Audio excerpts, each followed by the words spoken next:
由大台南歌舞交流协会主办的台南市义长杯歌唱比赛，这次已经迈入第3届举办，而且选出的歌唱水准是一档比一档歌好，除了要注意歌喉以外，仪态甲台风，甚至连舞步也是评分的重点。我们大台南歌舞交流协会，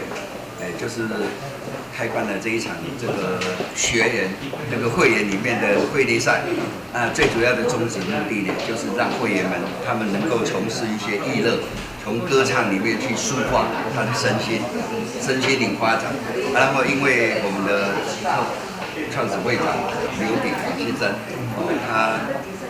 创会的，所以这一任呢是由我当理事长。然后借由这个休闲娱乐来全民做一个身心发展的一个有意义的活动。唱歌的好处真多，除了当抒发心声，嘛当增进交流，以歌会友。我们这一次举办这个歌唱比赛，最主要是在以歌会友，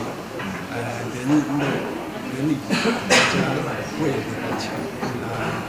这有助我们这次的大会圆满成功。这次比赛在单人演唱的部分，总共有33位歌手报名；在双人合唱的部分，这是有15组参赛，各组前3名的参赛者，主办单位嘛有提供奖杯甲奖金，借此鼓励。记者张世维采访报道。